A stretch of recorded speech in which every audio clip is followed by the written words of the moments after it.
Mr. Jake Paul. Look at you. Oh, let's go. Wait. Good to see you. Good to see you too. Hello. Coach D. Coach? Wait. Okay, so I'm all for surprises. Where's my man BJ Flores, man? Oh, BJ's here.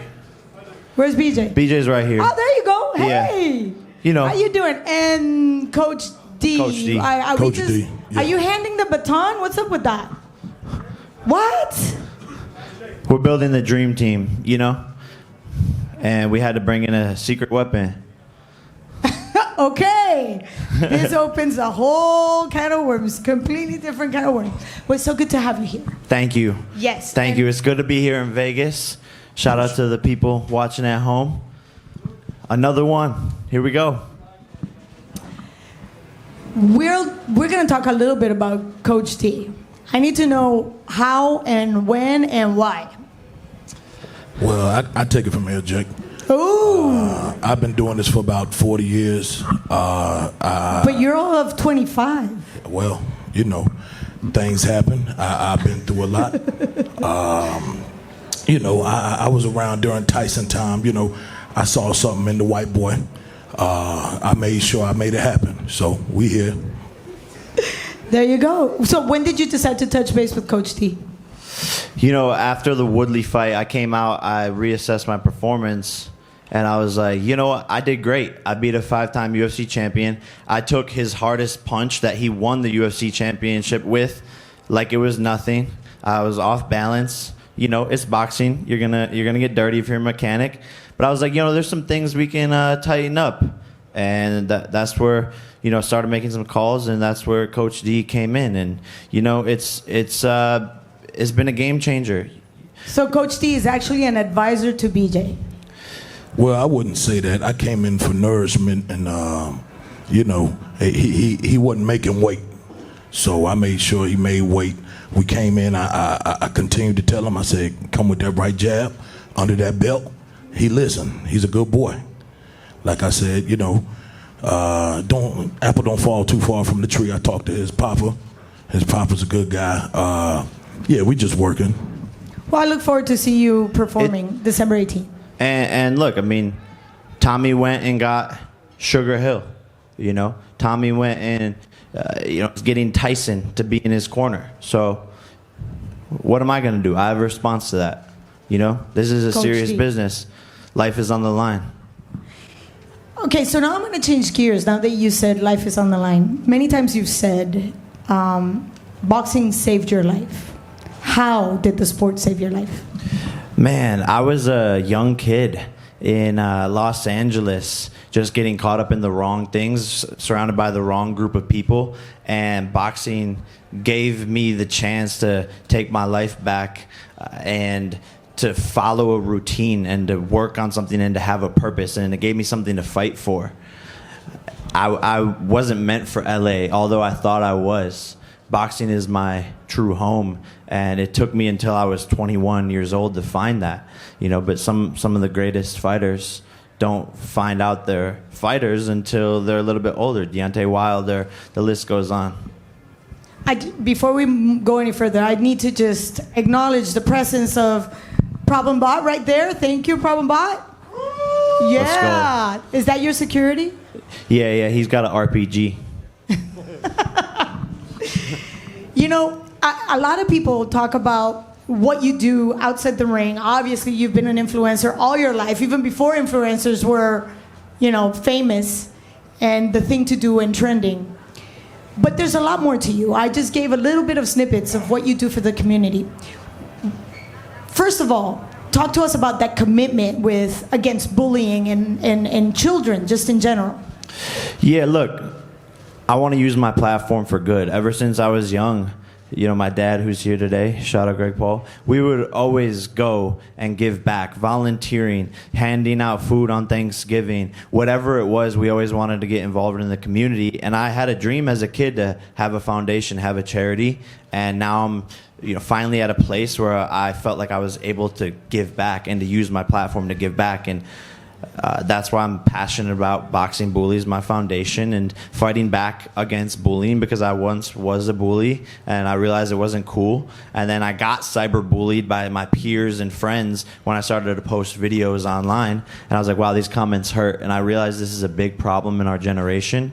And cyberbullying affects so many people. And I think boxing gives people confidence, to not have to feel like they need to pull other people's down or to just be themselves. And that's what it did for me. And so I want to be able to share boxing and this message just with the whole entire world. And I think everyone should take up the sport, even just for fitness, confidence, and being able to protect yourself. Mental health, key. Thank you for that. But talking about the sport itself, I get a chance to speak to fighters all the time, and the one thing they always say is boxing is a very jealous wife. It doesn't like to share their talent, it doesn't like to share their men. You spread yourself out so thin that I wonder, how deep is your commitment to the sport itself? I'll take this one. Thank you, Coach. I'll probably say, this kid right here, we've been coaching him. He been a smart kid. He a good boy. Like I said, he can fight. At the end of the day, if it ain't about fighting, it ain't about a motherfucking thing. You know what I'm saying? So, I brought him in. He gonna fight. We tried to get your brother, didn't we? Yep. We tried to get his brother. Yep. His brother was running. Yep. I talked to Tyson. Tyson was running. I talked to Sugar Ray Leonard.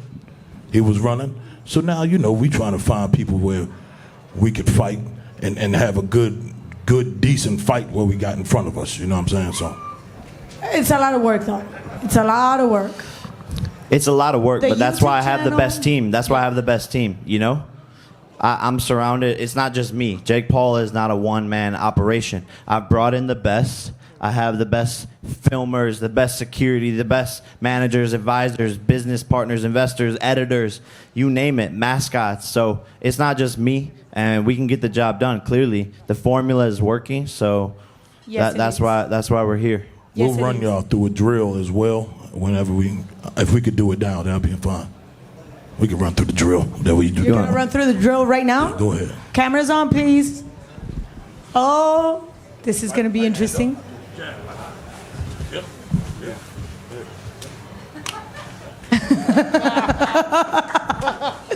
Excellent drill. The interesting thing is we have Tommy Fury and yourself that came to the spot today for that fight on December 18th. And it's almost like the yin and the yang. He comes from a boxing background and became an influencer, reality show star in the UK. And you came the other way around, even though you have an athletic background when you played football. And then you became a huge star. And then you decided to take on boxing later in your life. How do you think that balances out? That's like a yin and yang.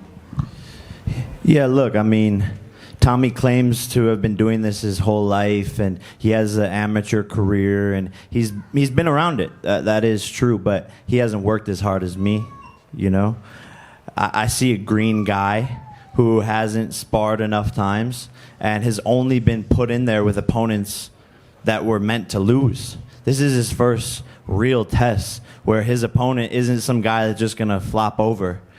And, you're going to see that. You're going to see a fighter who is a virgin, in my opinion. He has no idea what he's getting himself into. This is his first time under the big lights on the big stage, and he's going to crack under pressure. The one thing that I see is your eye to pick people around you, picking your opponents, picking your coaches. You also pick somebody that I love, and I am a diehard fan. She is the epitome of badass bitch, Amanda Serrano. She is perhaps the only, thank you, Problem Bot.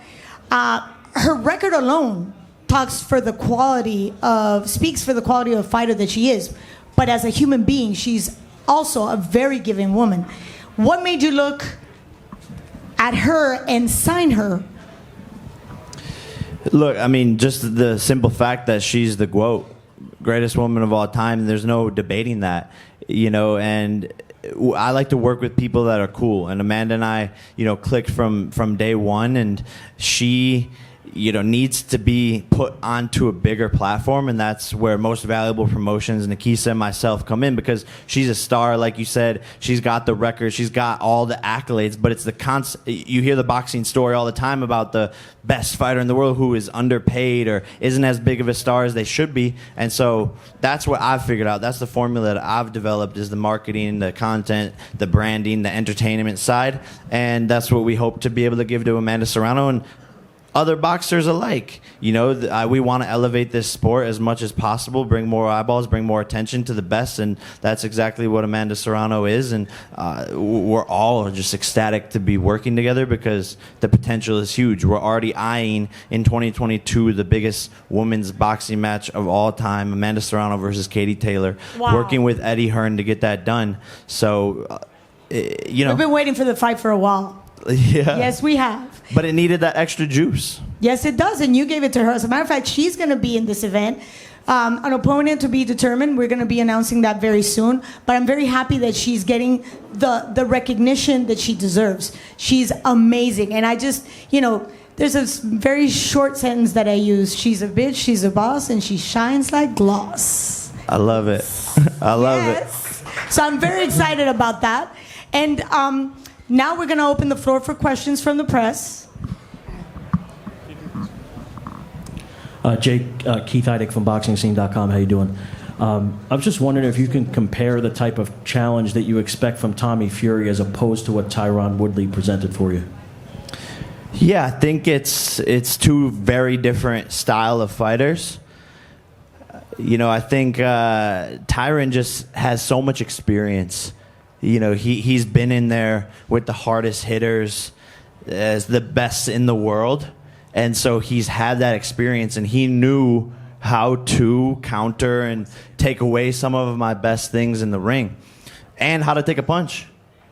Tommy Fury hasn't been tested, so we will see how he responds. And I think that's the beautiful thing about this fight, is the unknown. Is he actually a Fury? Or will we find out that he's just a half Fury? Does he have the heart like his brother? Or is he just living in the shadow of his brother? I think the beautiful thing about this fight is stepping into the unknown, because this is also my first time fighting a real boxer, quote unquote, whatever that means. And he's undefeated. He's young, same age, same height, same weight. So it's really a perfect matchup, and we're just going to see who worked harder, who wants it more, and who has that dog inside of him.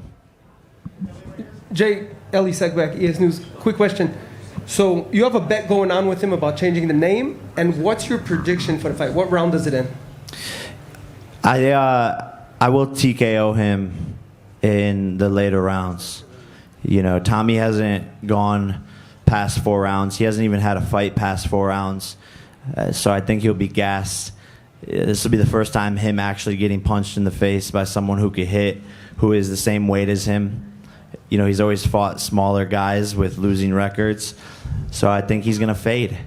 I know he's going to fade. It just, what round? 5th, 6th, maybe 7th. Maybe I knock him out in the last 10 seconds of the 8th. But he's not hearing that 8th bell ring. Jake? I got $500K on the line. So, when Tommy loses, he has to change his name to Tommy Fumbles. And, he accepted it. I'm putting $500K. It's on the line. So we'll see what happens. Jake, Mike Coppinger, ESPN, right here. Look, one of the biggest issues in boxing right now is that a lot of the top names aren't very active. But yet you're here with your 3rd pay-per-view fight of 2021. Why do you think it is that you're able to get all these fights in, and a lot of the other guys, obviously you have less fights, but you're still fighting pay-per-view fights and all the media obligations that go with it. Why do you think the other guys aren't fighting as often? Like you said, it's one of the biggest problems in boxing is promoters not wanting to risk their big fighters losing, because that's their paychecks. That's how they make their revenue, and so it's too big of a risk for them. But me, we're a big team, but a nimble team. We move fast, we make decisions, and I'm not scared of anybody. People are saying, fight this person, fight that person, fight this person. I'm doing these fights literally as fast as we can get the deals done. And I think a lot of these pro boxers, from what I'm sort of finding out, is they don't work actually that hard, and they're not really down to fight all the time whenever the call comes in. So I think that's the big difference. This is my fourth fight in 12 months. It's the third pay-per-view this year, but it's 4 fights in 12 months. So really the only person that's as active at this big of a platform is Canelo. I have a question about that. I'm I just sorry. want to address something because I feel like everybody in there. At the end of the day, the white boy could fight. You know what I'm saying? And I feel like people try to underestimate it. You know that. Yeah, he could fight. So. I have a question about that. This is perhaps one of the biggest week in boxing in 2021. Canelo against another outstanding fighter, Caleb Plant. Your views on that fight? Who's going to take the win? It's exciting. You know, in boxing now, rarely as a fan do we see these big fights where you get excited and you wake up on Saturday morning and you're like, man, I can't wait for tonight because I'm so excited for the fight. That's only happened maybe once or twice this year, you know, with the Fury Wilder fight, maybe Mayweather Logan, maybe a couple of Jake Paul fights, but this one's exciting. History making. It's great for it's great for the sport. The unification of 168. Can Canelo do it? Can Caleb Plant do it? Undefeated, another undefeated fighter in his record. And this fight is exactly what boxing needs more of. You know, we want to see Canelo versus Benavidez. We want to see Plant versus Benavidez. We want to see these big fights. Why aren't they happening? Who the promoters? Because I'm sure the fighters want the payday. That's above my payday. So I wish I had the answer to that. Jake, Marcus Hayes, Fight Hub TV. Thanks for taking my question. I'm wondering, you've come into boxing to sort of disrupt the landscape of the traditional boxing with having big fight after big fight after big fight and being a relatively new name. Talk to us about that. Is that what you planned, or is that just how things are shaking out? Yeah, for sure. I mean, I'm a young fighter that still has a lot of things to prove, but with each fight, I'm elevating my level of opponent, and we just want to do it bigger and bigger and bigger. And, you know, boxing is the snowball effect. When you keep on winning as a fighter, they just get bigger. The fights get bigger. Everything's more exciting. And so we've just taken this step by step. But, yeah, this has been in the cards the whole way. You know, when I first said, like 2 years ago, hey, I want to fight Conor McGregor. I want to fight Nate Diaz. I want to fight. I was joking about fighting Mike Tyson. I was saying I want to fight Canelo. I remember the list. And by the way, yeah, the list. I remember the list. Javante, everyone's on the list. And people were like, "Oh, this kid's." Weight division. No, it doesn't. It doesn't. People were like, "Oh, this kid's crazy" 2 years ago, and now it's like, wow, we've gotten this far, this fast. And the world is my oyster. All I have to do is 3 letters, WIN. And why do you think I work so hard? Why do you think I've progressed a lot faster than a lot of these pros are? Because I'm having to rise up to the highest level of boxing with 18 months of experience, 20 months of experience. So I'm progressing a lot faster than a lot of these pro boxers.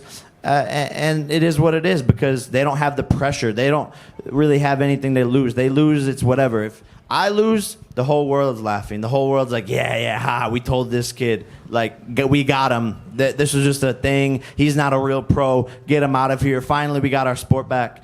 A lot of boxing wants to see me lose. A lot of them want to see me win, but a lot of them want to see me lose. So I have a pressure, and that's created a diamond. I have an answer to that comes from a very credible source, Marco Antonio Herrera, world champion in 3 different divisions, Hall of Famer. And we talked about you in this fight. And that's one thing that a lot of people don't know. A lot of fighters do support this because they're bringing a new generation of fans. How responsible do you feel bringing this new generation that don't remember the Julio Cesar Chavez, or they just know about Muhammad Ali because of the documentary? Yeah, no, I'm fully responsible for all of it. Who else would be? I'm not sure. Like I said, 4 fights in 12 months. I have 65, 70 million followers across my platforms. That's a younger demographic, and they're coming into the sport of boxing, and they're going to become fans of other people. There's room for everyone to grow. I can build my skyscraper as high as I want to without it touching your skyscraper, his skyscraper, anyone's skyscraper. We can all build our buildings as high as possible, and that's what I want to do, is just bring more eyeballs to the sport, and that's what I've done. This question is for Coach D, straight back. Coach D, we just saw you come off the off season, one of the biggest tours of the year. Just this being one of the biggest fights of the year, just want to see what you feel you can contribute and bring to this event. What the hell he said? We just saw you come off the off season, right? One of the biggest tours of the year, and just want to see this being one of the biggest fights of the year. What you feel? We saw what you contributed to the tour. What can you contribute to this fight? Well, at the end of the day, we took him through training. He whooped his security ass. Hell, he whooped my ass in training. You know, the next thing for him, I don't see nobody fucking with baby boy right here but God. One more question? Question for Jake. Jake, one person that is, right here. One person that's always talked, you've had a back and forth with, is Dana White. And Dana White has asked, when are you going to fight somebody your age, and when are you going to fight somebody that's a boxer? You're doing that now. So do you have a message for him? Dana, again, thank you, wherever you are. Thank you for promoting my fights. You literally tee up every single fight for me perfectly. You place bets against me. I prove you wrong. You try to bring in coaches for my opponents so that they can beat me. You're letting Tommy Fury train at the UFC Performance Institute. Give it up, guy. Like, give it up. Fight a real boxer. When is he gonna fight a guy his own age? Whatever Dana White is constantly fucking saying, you know, I'm doing it. And he's mad that I'm doing it because he's a control freak. And when he doesn't have his fingers dipped into someone's business, he doesn't want to see them succeed, and he tries to bring them down. But he's not smart enough to realize that every single time he talks about me, it just makes my shit grow up. Thank you, Jake. And before we close, I know you want to give us any final thoughts before we let all these beautiful people go back to a good morning on a Saturday? Yeah, I actually got a poem. You know? You do? Yeah. Okay, so you YouTuber, boxer, influencer, and writer. I wrote this. You know, I'm upset that Tommy's not here. You know, I know he's taking care of his mother, and I respect that, you know, as a man, and I hope she's okay. I hope the family's gonna do well, but I got a little something for him. Roses are red, violets are blue. In his first obligation, Mr. Fury couldn't come through. No worries, only stress for a few. I'm used to promoting my fights alone. I just didn't think I'd have to do this one too. Carrying the marketing sales, oh Lord, what's new? And y'all wonder why the highest paid boxers are me and Canelo, top two. One girl whispers, there goes Tommy Fury and his pretty green eyes. Her friend replies, yes, it's true, but he prefers to kiss guys. Tommy Fury's friends let him skip leg day. Just look at those chicken thighs. December 18th, his home won't be the only thing burglarized. I'm stealing his family's boxing legacy, all because Tommy did too much ecstasy while Jake was in the gym sparring heavily. The best bet for Tommy is a Molly May pregnancy. Tommy, it's okay, you lost. You'll still be a great dad. But when she finds out about his side alley makeout in Brampton, she's going to be a little mad. After all this, though, I will say Tommy has a lot of spirit. A lot of Spirit airline miles. Tommy is still saving up to be able to sit in the aisles. Roses are red, violets are blue. December 18th, Tommy Fury, you will be on the canvas kissing my shoe. Well said, well said. Thank you for your time, Coach T. It's a pleasure meeting you. Can't wait to see you in the corner. BJ, I got your back. Maybe I get a chance to go in the ring. You be my coach. Thank you, everybody, for joining.